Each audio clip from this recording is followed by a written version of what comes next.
What's up, guys? I'm gonna make this video right quick. I want to talk about Pat Riley. Pat, if you make this trade with Bradley Beal and you get Bradley Beal down here and you can possibly get a John Wall down here, put him on some type of healthy plan, and somehow we have that means we have a little advantage over the league if that happens, because you're getting two all-stars. You're pairing them up with Jimmy Butler. If somehow John Wall can return some of his form back, we're probably the only team in the NBA that has a real all-star big three. Well, Golden State will have a big three still, but Klay's not coming back till later on this year. Well, later on next year. But we will be one of the teams that have a big three. Definitely in the East. I believe we can get out the East if we pair Jimmy Butler up with John Wall and Bradley Beal. Now, I know John Wall and Bradley Beal has had their issues. I heard, there's been rumors that those two have already fought in the locker room before. People got to realize that you're coming to an organization that doesn't play that shit. The Miami Heat does not. Pat Riley, Eric Spoelstra, Lonzo Mourning, they don't play that bullshit. All that fighting and shit. No, you two are going to fucking get along. And you're gonna win it. You're gonna compete for a championship. Now, I know John Wall, like I said, has had torn his Achilles. He's probably not even gonna be even close to the athleticism he used to be. But let's think about it, guys. This guy's had plenty of knee injuries also. So let's not act like this is his only injury in his career. He's had injury after injury after injury since he's been in the league. I remember when he first got drafted by the Wizards. They were talking about him like he was going to be the next great point guard. He was that good. He had that talent. But he kept getting knee injuries. Now, the Miami Heat is known for getting the best out of anybody, especially this iteration of the Miami Heat. With Eric Spoelstra as the coach. As you guys know, I'm not a huge East Coast fan. I believe he can be very stubborn sometimes with his, plays and stuff. But I believe a guy like John Wall can exceed the most in the Miami Heat Eric Spoelstra combination. Bradley Beal can succeed the most in a Miami Heat Eric Spoelstra conversation. We know Jimmy Butler will. Jimmy Butler's already exceeded the most in other teams. That's how he got his household name, because he expanded his potential. And I think Eric Spoelstra can expand John Wall and Bradley Beal's potential to the max and get the best out of them, and that could propel us to a top seed in the East, and possibly to the conference finals, and maybe even to the finals. If you look at the landscape of the East, we're just going to talk about the East. Okay, you got Philly. They got Joel Embiid. They got a guy in Ben Simmons that can't shoot, and they just gave him a huge contract. So that means he doesn't have to work hard anymore to get better. And then you got I didn't think the Al Horford signing was very smart, because you already have a big man. I understand why they did it though, because you got Joel Embiid is not that healthy, so I understand why they did that. But I just don't like that fit really. I think there should be one big man on the team and really a stretch for. Well, Al Horford can shoot. Let's not get that. Let's not get that mixed up, but I just don't think that's a great fit. And then you got Josh Richardson. I think that was a great pickup. You know, they got Josh Richardson from us in the Jimmy Butler deal. You know, kudos to Josh Richardson. I think he's going to help them out tremendously. But I just don't think that team's fully put together. I don't think they have the right coach or a deep enough bench. You lost a lot of shooting. You still got Tobias Harris, but, you know, Philly would just be interesting. I don't think they would be good as the Miami Heat if we were to hit Bradley Beal, John Wall, and Jimmy Butler on one team. Then you go to Boston. I think that team completely took a step back this free agency. It's all documented. I don't like Boston, but I'm going to be fair here and say, look, this team it's not, while they are a talented team to be reckoned with in the future, and that hurts me to say that, they're not. Jason Tatum took a huge step back last year, guys. A huge step back. He looked like a shell of himself. Like he was a flash in the pan type player. So I don't trust that. I like Jaylen Brown on that team, but you know his role can only be so big on that team. So. And then you got a guy like Kemba Walker. While he may be close to Kyrie Irving, he isn't Kyrie Irving, and he's more of a defensive liability. So I don't see Boston Celtics being a big threat, especially defensively. They are going to be atrocious.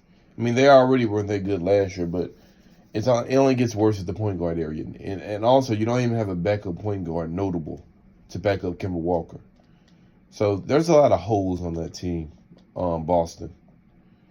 You know, I do think Brooklyn will be, you know, somewhat good. They will be somewhat good, but when KD's not playing this year, when one of the best players in the league is not playing for your team because of an Achilles injury, and you only got Kyrie Irving, and look, how much stress are you going to put on Kyrie Irving to carry this team? He has a well-documented injury history. And I don't think it would be wise for them to be playing Kyrie Irving all those minutes to pick up the slack of, you know, not having Durant there. So I think Brooklyn would be like a 6 seed at best. You know, without Kevin Durant, they're not really going to scare anyone in the East. They'll be a very good average team. Well, other than that, they're not scaring anyone in the East. The Indiana Pacers, you know, they're actually a pretty good team. That's a team to watch out for, but you know they only can go so far with just Victor Oladipo. That's all I gotta say about Indiana. They're a try-hard team. I respect everything about Indiana, even though we used to own them back in the the Big Three era.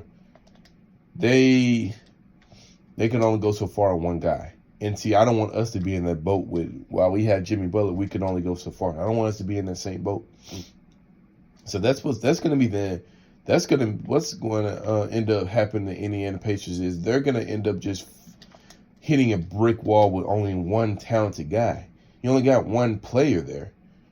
You got a team full of good players, but you got one all-star there. That's not going to be enough when everyone else is paired up in the league.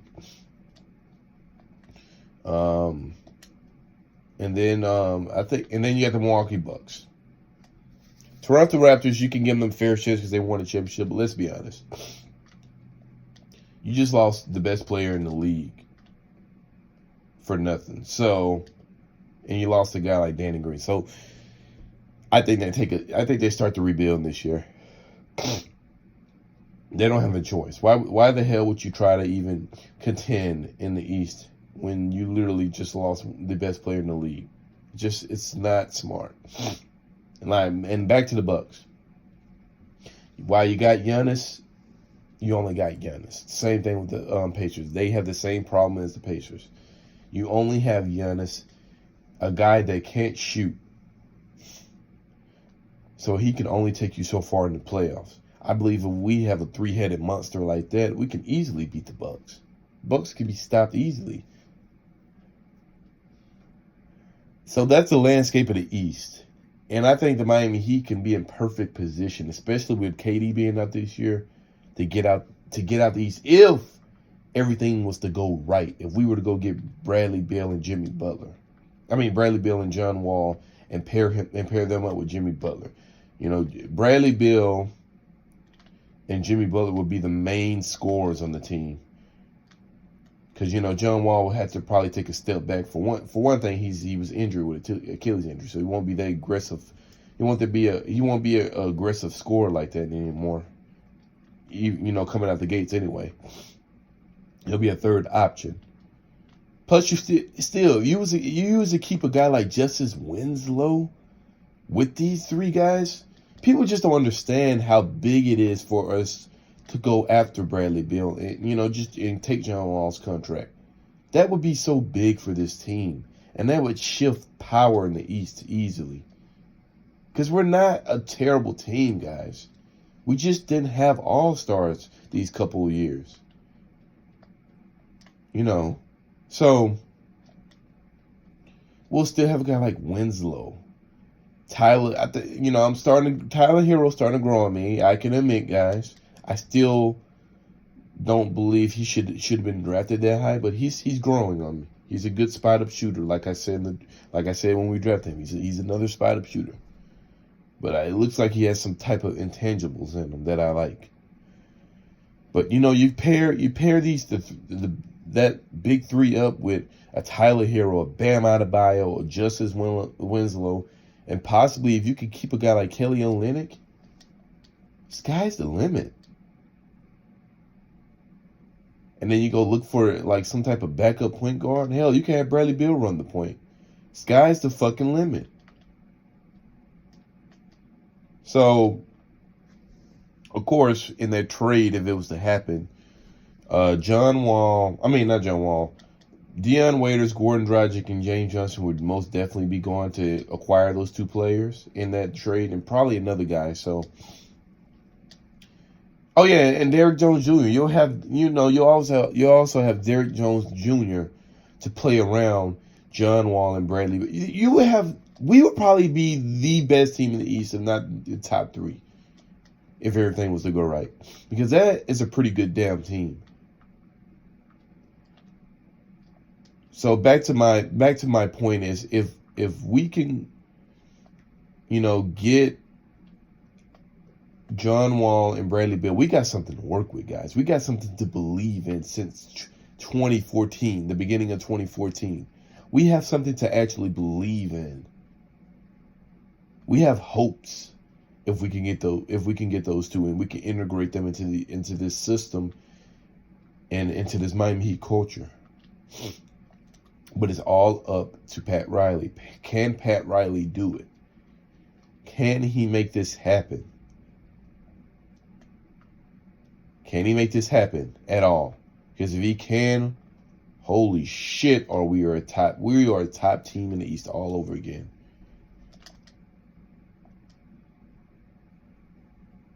Now, the rumors are, well, it's not rumors, just facts. Bradley Beal has up to July the 26th to sign an extension. And if he don't, I think the Wizards lose leverage. He gains all the leverage.